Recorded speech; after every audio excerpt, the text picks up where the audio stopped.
এটা গভীরে আছে তো এই দেখুন কতখানি হয়েছে। এটা শুধু বীজ, এটা শুধু বীজ।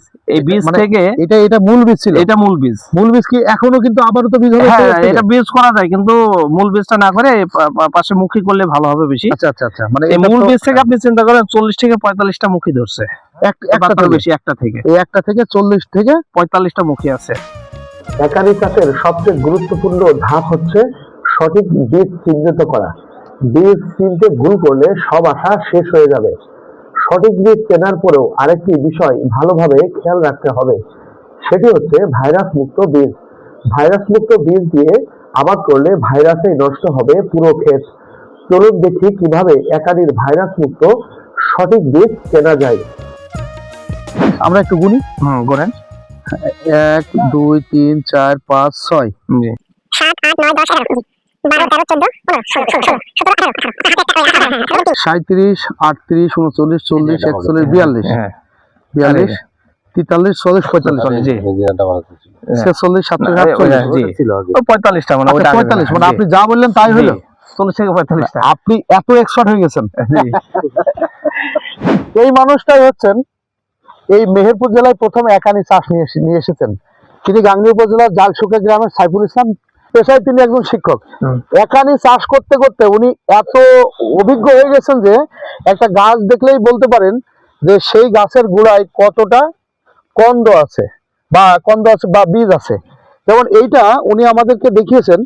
যারা একানি চাষ করবেন তাদের উদ্দেশ্যে বলি যে একটু একটু পার্থক্যটা দেখেন। আমি একটু পার্থক্যটা দেখাই।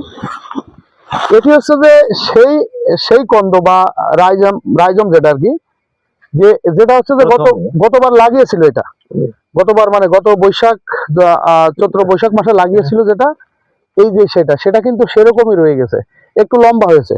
লাগিয়েছিল কিন্তু এরকম পার্থক্য আছে, কিন্তু এটা একটু লম্বা মতো কচুর মতো করে, আর এটা কিন্তু একটু মানে শারীরিক গঠন যেরকম পার্থক্য, কালারেরও পার্থক্য আছে।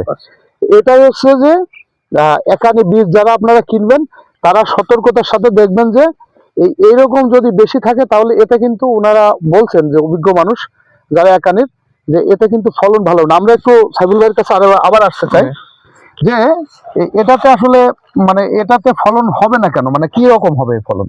এই ফলনটা যদি আমরা দেখি, যদি 1 বিঘা ভূমিতে আপনি যদি এই ধরনের বীজ বপন করেন এবং সাধারণত 8 ইঞ্চি 9 ইঞ্চি লাইন আর 8 ইঞ্চি যদি দূরত্ব দিয়ে আপনি পোতেন, তাহলে আমার বিশ্বাস যদি এখানে এটা যদি রোগমুক্ত থাকে তাহলে ইনশাল্লাহ প্রায় 100 মণ বা 100-র উপরেও ফলন যেতে পারে।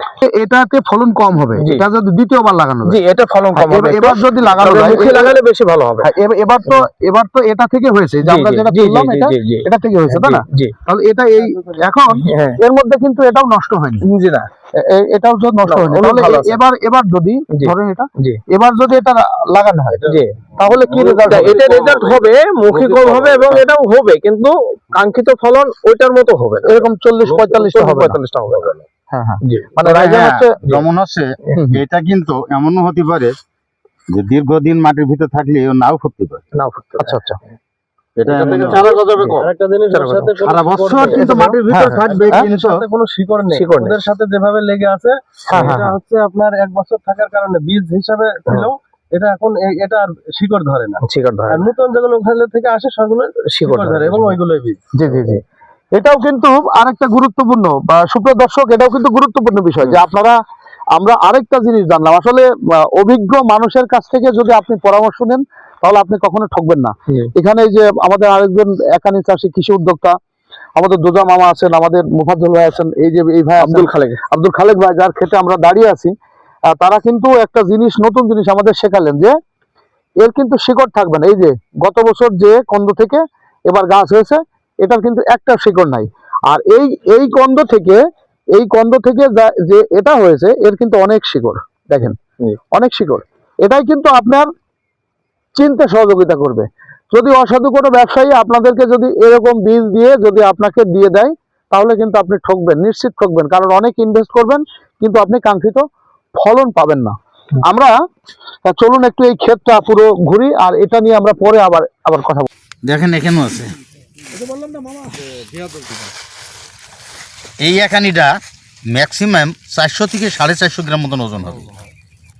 তবে এরকম তো আর প্রত্যেক জায়গায় হবে না, কোন তো সংখ্যা 50 হয়তো গড় পড়তায় হয়তো 300 গ্রাম করে আসবে।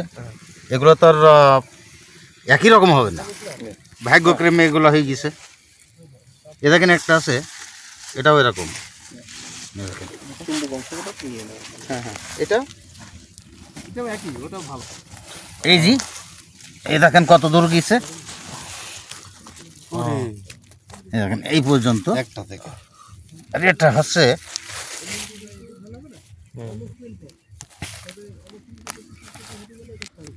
এই দেখেন এখন গাছে গাছে পিড়ায় জুড়ে গেছে। একটা 9 ইঞ্চি দূরে লাগানো।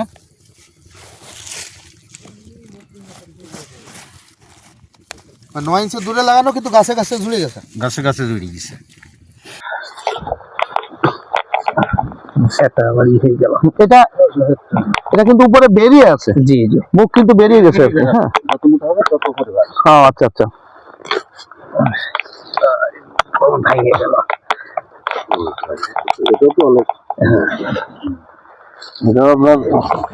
এক বিঘাতে যদি ধরা যায় এক হাতে 1 2 হাতে 3 চারা, হাতে 3 চারা বা 4 চারা, একদম হাতে 3 চারা, অর্থাৎ 9 ইঞ্চিতে যেভাবে হয় ভাই। জি, তাতে এক বিঘাতে আনুমানিক কি পরিমাণ চারা আসবে? আনুমানিক কত হবে? আমার যেটা অভিজ্ঞতায় এই ধরনের বীজ যদি এইভাবে লাগায় তাহলে 5 মণ থেকে 6 মণ বীজ হলে বীজ হলে হয়ে যাবে। জি। তার মানে আপনার কি ওই প্রতি মাদায় কি একটা করে বীজ দেওয়া না? একটা করে দিতে হবে, একটা করে দিলে ভালো হয়। ছড়িয়ে দিয়ে ছোট বীজগুলো ডবল রাখা যায়, তারপরে মোটা বীজগুলো একটা করে দিলে ভালো হবে। আচ্ছা, তাতে বীজ পরিমাণ একটু কম লাগবে, কিন্তু রেজাল্ট ভালো হবে। নতুন যারা চাষ করতে চায় তাদের জন্য কোনো বিশেষ পরামর্শ আছে কিনা? বিশেষ পরামর্শ যে এটাই, জমি নির্বাচনটা ভালো হতে হবে, আর ভাইরাস মুক্ত বীজ নিতে হবে, এটাই পরামর্শ। আচ্ছা, এই ভাইরাস মুক্ত বীজ ধরেন জি। আপনি এখানে চাষ করছেন, জি। আপনি বিক্রি করছেন, জি। ধরে নেন বাংলাদেশের অনেক দূরের কেউ একজন বীজ দেবে, জি। সে কিভাবে বুঝবে যে এটা ভাইরাস? হ্যাঁ, ভাইরাস মুক্ত বীজ চেনার আমার কাছে থাকলে আমার সবসময় বেশি ভালো হতো। তবে খুব সহজেই চেনা যাবে যে এই বীজগুলো হবে দুর্বল এবং খাওয়া মনে হবে যে পোকায় খেয়েছে, কুড়ে কুড়ে মানে খেয়েছে, গর্ত গর্ত থাকবে গর্ত গায়ে, গর্ত হ্যাঁ, থাকবে গায়ে। হ্যাঁ, আর সুস্থ সবল বীজের গায়ে কোনো স্পট থাকবে না, স্পটলেস একেবারে। আচ্ছা, আচ্ছা। ওটা মানে দেখলে কোনো শোনা spot যাবে না, কোনো না, দাগ spot না, বা দাগ খাওয়া কিছু থাকবে ক্ষত, না, কোনো কিছু কিছু থাকবে না। একটা নতুন জিনিস ইয়ে করলাম।